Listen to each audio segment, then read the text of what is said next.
Bismillahirrahmanirrahim. Assalamualaikum warahmatullahi wabarakatuh. Tabi pun. Perkenalkan, nama saya Siti Romelah, NPM 21060611015, Fakultas Ilmu Sosial dan Ilmu Politik, Prodi D3 Administrasi Perkantoran. Di sini saya mendapat tugas dari mata kuliah kesekretarisan, yaitu meresum kuliah tamu yang bertema keselamatan dan kesehatan kerja dalam logistik, yang dibawakan oleh narasumber Ibu Draveni Saptiani, MSI, dosen D3 Administrasi Perkantoran, dan narasumber Pak Haryo Setio Nusantoro, ST, Corporation Management System Departemen PT GJC Indonesia. Kemarin telah dilaksanakan hari Kamis tanggal 4 November 2021 melalui link Zoom meeting atau streaming YouTube.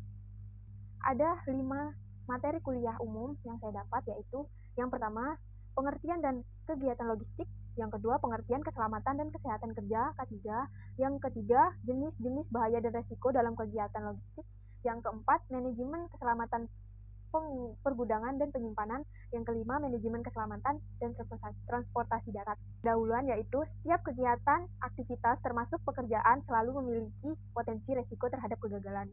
Resiko aktivitas pekerjaan adalah kecelakaan atau kecelakaan kerja yang mengakibatkan kerugian atau bisa disebut loss. Diperlukan sebuah sistem K3 yang terintegrasi ke semua orang yang berada dalam lingkungan perusahaan. BPJS Ketenagakerjaan mencatat pada tahun 2020 terjadi kecelakaan sebanyak 177.000 kasus, naik dari tahun sebelumnya yaitu 144.000 kasus. Kecelakaan berdampak pada daya saing tingkat global atau reputasi bisnis. Sebagian masyarakat merasa tidak memerlukan K3, bahkan dianggap sebagai suatu yang menyulitkan dan mahal-mahal. Filosofi K3 yaitu filosofi dasar keselamatan dan kesehatan kerja adalah memberikan suasana kerja atau lingkungan kerja yang aman bagi pekerjaannya. Jadi, tujuan keselamatan dan kesehatan kerja adalah mencegah terjadinya bencana kecelakaan, menghindari kemungkinan bertambahnya produksi, dan meningkatkan kesejahteraan pekerja dan keluarganya. Hakikat keselamatan dan kesehatan kerja adalah mengadakan pengawasan terhadap 4M, yaitu 1. Manusia atau man, yang kedua alat-alat atau material, yang ketiga mesin-mesin atau mekanik, yang keempat metode kerja atau metode. Tujuan utama dalam penerapan K3 berdasarkan Undang-Undang Nomor 1 Tahun 1970 tentang keselamatan kerja antara lain ada 3 pokok, yaitu 1. Melindungi dan menjamin keselamatan setiap tenaga kerja dan orang lain di tempat kerja. Yang kedua, menjamin setiap sumber produksi dapat digunakan secara aman dan efisien. Yang ketiga, meningkatkan kesejahteraan dan produktivitas nasional. Beberapa jenis istilah yang digunakan dalam kesehatan dan keselamatan kerja yang sangat erat hubungannya. Ketika kita membahas apa itu keselamatan kerja dan kesehatan kerja, ada 4 faktor, yaitu yang pertama, anomali atau unsafe action atau condition. Yang kedua itu ada near miss atau no minor damage. Yang ketiga, material loss, bisa disebut sebagai material damage. Yang keempat itu ada occupational injury atau human damage. Lanjut masuk ke materi hazard. Apa sih hazard itu? Hazard adalah sebuah bahaya potensial yang dapat menyebabkan kerugian atau harm. Hazard dapat berupa bahan-bahan kimia, bagian-bagian mesin, bentuk energi, metode kerja atau institusi kerja.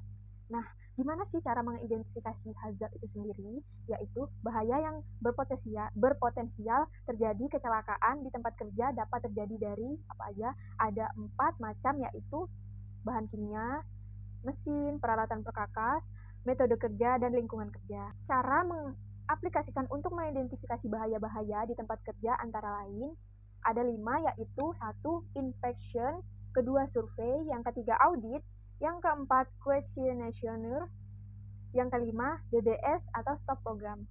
Dilanjut materi yaitu risk. Apa sih risk itu? Risk itu bisa kita sebut kayak resiko. Nah, resiko adalah ukuran kemungkinan kerugian yang akan timbul dan dari sumber bahaya atau hazard itu sendiri tertentu yang terjadi. Untuk menentukan resiko membutuhkan perhitungan antara konsekuensi atau dampak yang mungkin timbul dan probabilitas yang biasanya disebut sebagai tingkat resiko atau level of risk. Risk terbagi menjadi dua macam, yaitu satu, risk assessment atau penilaian resiko. Adalah proses penganalisa tingkat resiko, pertimbangan tingkat bahaya, dan mengevaluasi apakah sumber bahaya dapat dikendalikan, memperhitungkan segala kemungkinan yang terjadi di tempat kerja. Yang kedua yaitu risk analysis atau analisa resiko. Adalah perkiraan kuantitatif dengan teknik matematik untuk menggabungkan konsekuensi dan frekuensi insiden. Dilanjut, hierarki penanggulangan resiko. Ada 5 metode penanggulangan risiko itu sendiri. Yang pertama yaitu eliminasi atau menghilangkan fisik dari bahaya.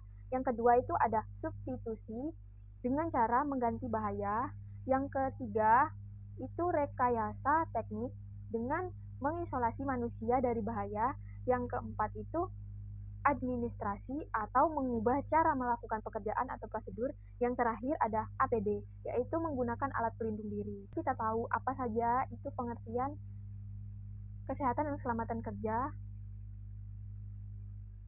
yaitu ada pengertian kegiatan logistik. Logistik itu sendiri yaitu kegiatan yang berhubungan dengan penggandaan barang atau good production, penyimpanan atau pergudangan barang, atau pengantaran atau pengangkutan barang, sesuai dengan jenis barang, jumlah barang, waktu dan tempat yang dikehendaki dari titik awal ke titik tujuan. Nah, di sini ada yang namanya warehouse atau pergudangan. Terdapat banyak bahaya yang ada di kegiatan warehouse, diantaranya ada 5, yaitu yang pertama terpeleset dan tersandung. Yang kedua, pengangkutan manual. Yang ketiga, bekerja di ketinggian. Yang keempat, pergerakan kendaraan di dalam dan di tempat kerja. Yang terakhir, yang kelima, benda bergerak dan benda jatuh. Dan kebakaran. Lanjut materi, transportasi dan distribusi. Bahaya terkait dengan transportasi dan distribusi di dalam logistik bisnis, proses antara lain yaitu ada 3. Yang pertama, alat transportasi yang tidak layak yang menyebabkan kecelakaan lalu lintas atau land transportation. Bisnis, proses kegiatan logistik banyak menggunakan transportasi darat sebagai salah satu proses distribusi.